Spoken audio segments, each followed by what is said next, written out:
Good morning. I'm going to read you another story today.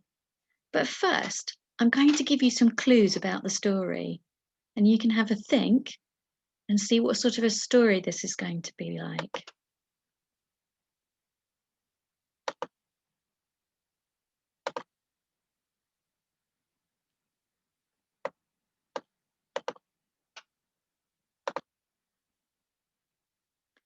So, let's open the basket.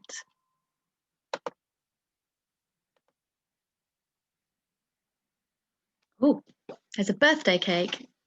And someone said, "Oh no."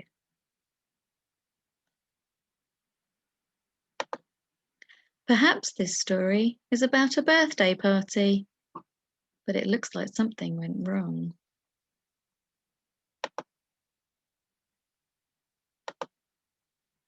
There's a speech bubble. "Get off me, will you? I'm not a baby." That character sounds really cross. I wonder who is upsetting them. I wonder why they're saying I'm not a baby.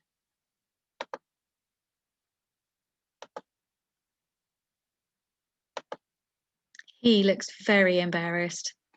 I wonder what someone in the story is embarrassed about.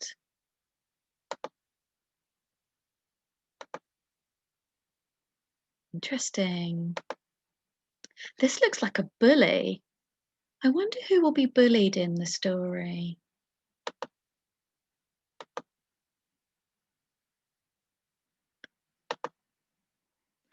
I hope you found that interesting.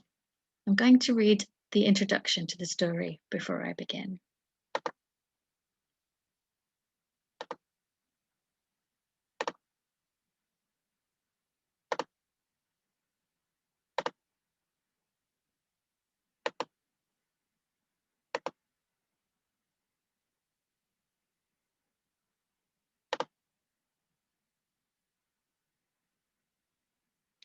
Imagine having a sister who thought she was your mum.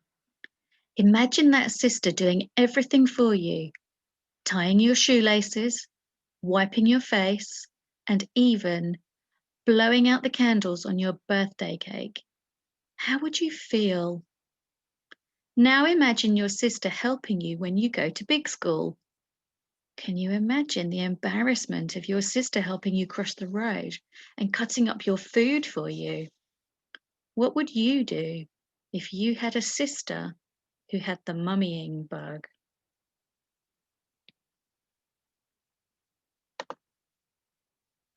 Right, without further ado, I'm going to read you the story.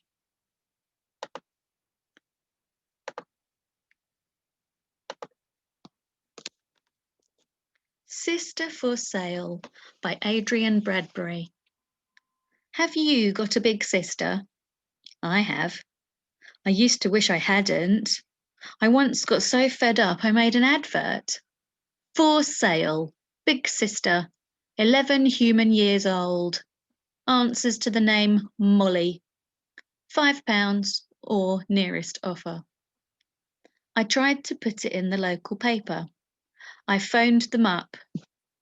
You have to be 18 to put in an advert, they said. I am, I answered in my deepest voice. 18 months maybe, they replied. Then they put the phone down. What a cheek.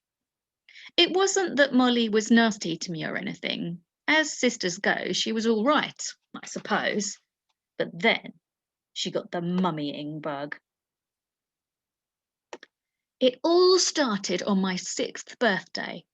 Mum baked me a yummy chocolate cake with thick toffee icing and 6 blue candles on top. I made my usual wish to be the first schoolboy to land on Mars, then took an almighty breath and blew them all out. All except one. I had another go. Still no luck. Try again, Tom, Molly said, and this time she leaned over and blew too. The candle went out. Well done, Tom, cried Mum happily. Now cut the cake. Cool, I thought. I can cut myself a whopping great slice and eat till I burst. I tried. I really tried. But the icing on top was so thick I couldn't get the knife through it.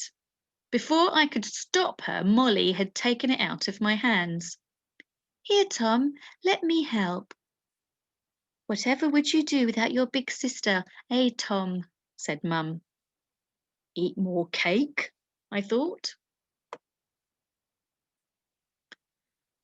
From that moment on, Molly was like my spare mum. Every day as we left for school, she was there at the door. She tied my shoelaces, wiped jam off my face, and dragged a comb through my hair. However would you manage without me, eh, Tom? Then, year 2, day 1, big trouble. Mum, Molly, and I were walking to school. A group of kids from my new class were with us.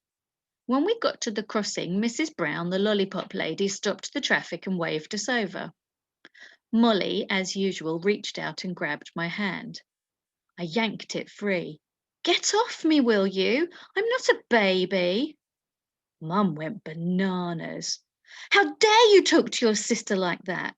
She yelled. She's only being helpful. So from then on, I kept my big mouth shut.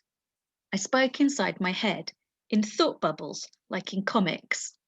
Every day, Molly insisted on walking me to my classroom and straightening my tie before I went in.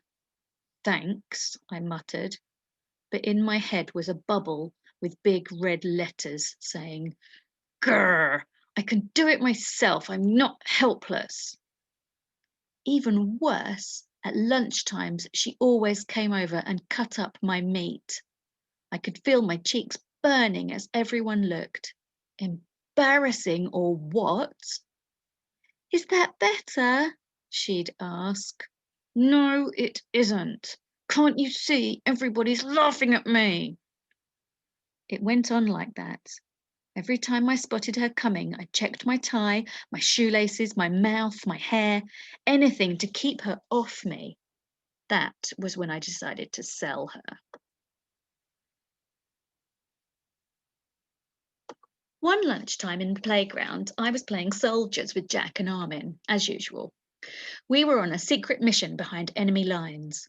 I wriggled under the barbed wire and tripped up big bad Rory Smith from 5L as he dribbled past with the football. Down he went. Crash! The ground shook. Who did that? Who tripped me up? He was back on his feet and he was fuming. Then he spotted me on the ground. Oh, it was you, was it? Little baby Tom can't even wash his own face. Then everyone else joined in. Baby Tom, baby Tom.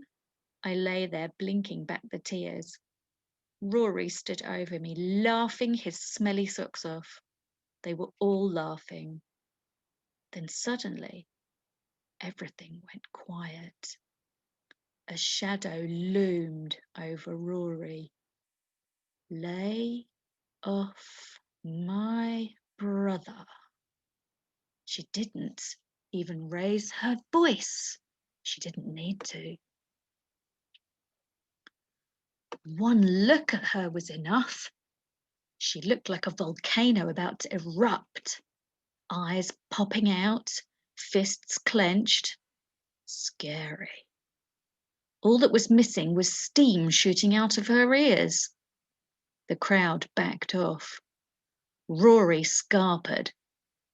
Thanks, sis, I mumbled. Whatever would I do without you? After that, Molly let me take care of myself. She'd heard what the other kids called me, and she worked out why. She stopped being a spare mum and went back to being just a really annoying bossy big sister. So now I do my own laces, cut my own meat, and stand up for myself. I even learned to tie my own tie. I must admit, I don't always get it right. I hope you enjoyed that story this morning, and it's time to try the activities. Have fun.